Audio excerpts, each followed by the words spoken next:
Revelação gradativa. Há muito tempo a humanidade se ilude com propostas de transformação em grandes saltos. As propagandas, as ideologias, as diferentes formas de mudança que captaram e que se baseiam nessa forma infantil de ver a vida, tipo, daqui para frente tudo vai ser diferente, tudo mudou, seus problemas acabaram.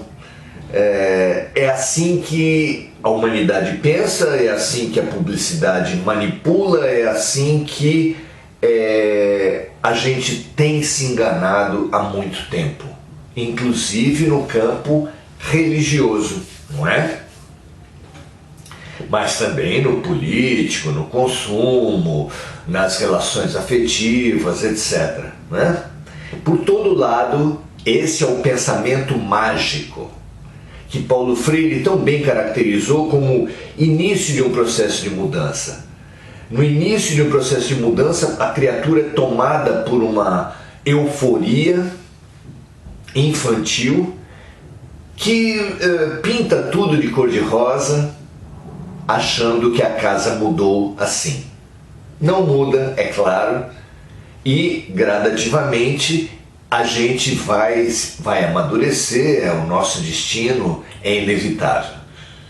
Hoje nós viemos pensar isso a partir dos versículos 16 e 17, capítulo 1 de João, nesse nosso estudo aprofundado do tema essencial da vida, que é o amor.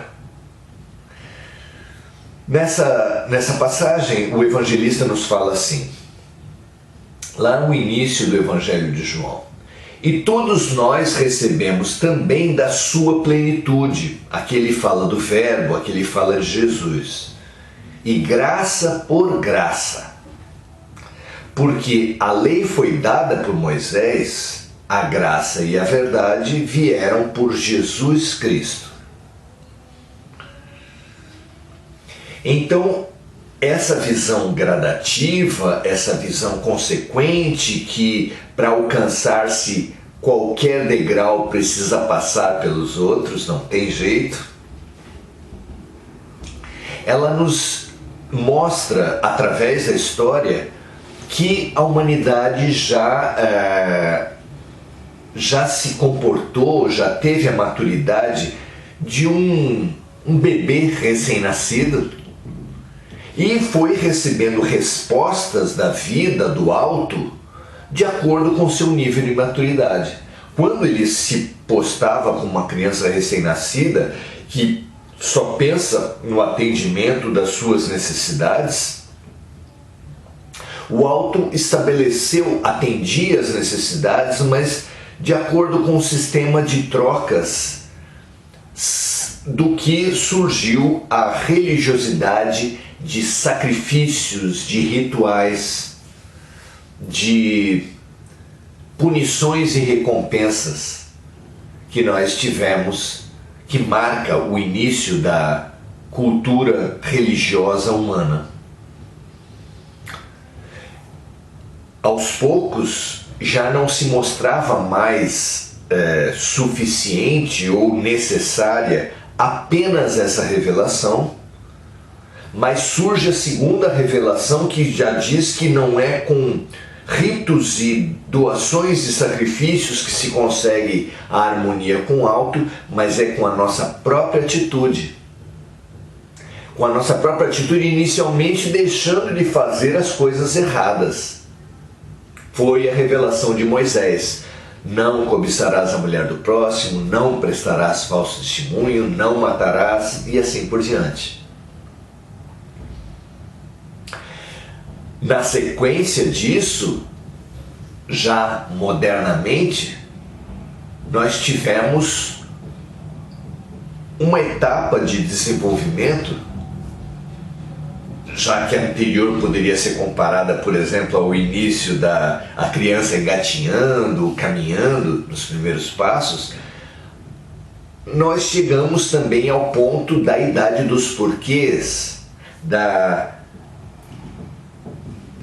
onde a humanidade já bafejada por uma certa racionalidade, que buscava, não aceitava mais a religiosidade do que foi assim, tem que ser assim, é porque Deus quis, não é?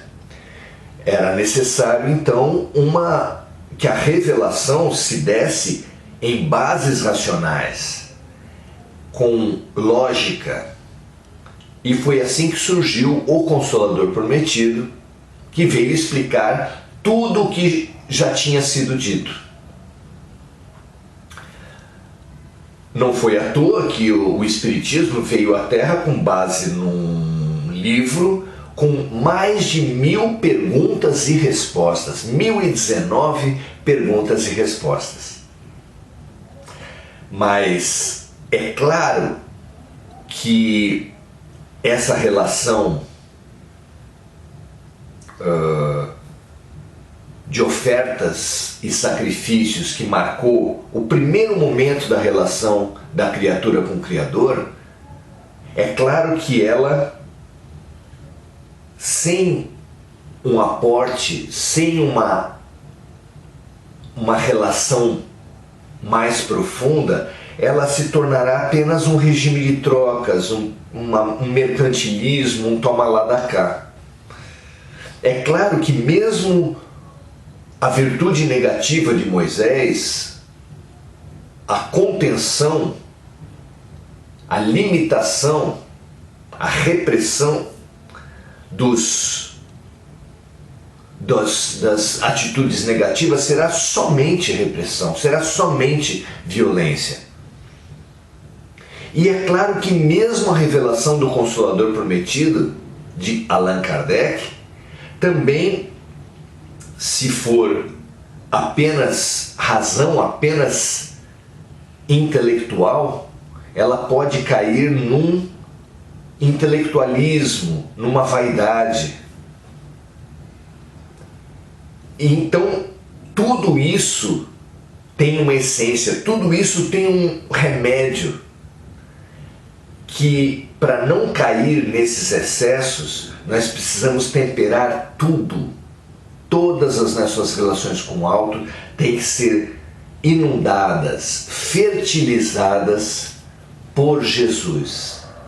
A revelação que condiciona que todos esses caminhos efetivamente levem ao Criador. Foi um delírio do conquistador romano que todos os caminhos levam a Roma. Como é um delírio muito humano o da ciência, o da filosofia, que todos os caminhos,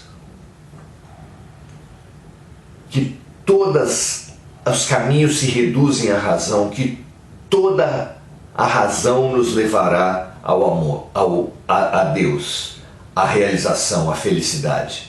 É claro que não. Nós precisamos temperar as relações com o alto sempre com a afetividade, sempre com a fraternidade, sempre com a caridade, sempre com exercícios crescentes de amplificação e aprofundamento do amor, como prescrito nos Evangelhos de Jesus.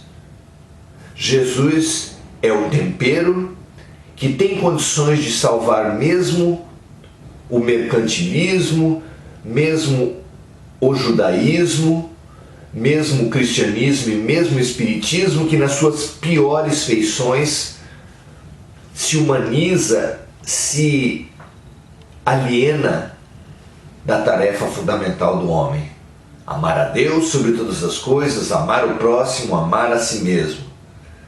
Jesus nos veio colocar no rumo que nós, escolhendo a ciência, a filosofia, as diferentes religiões, não nos percamos do essencial, que um bebê sabe, que um idoso sabe, que todos nós sabemos em nossos momentos de dificuldade. O que a gente mais precisa, a nossa necessidade fundamental, o que limpa as nossas vidas, as nossas mentes, o que nos dá leveza, lucidez, coragem, é o amor. Que assim seja, meus amigos. Até a próxima. Um grande abraço.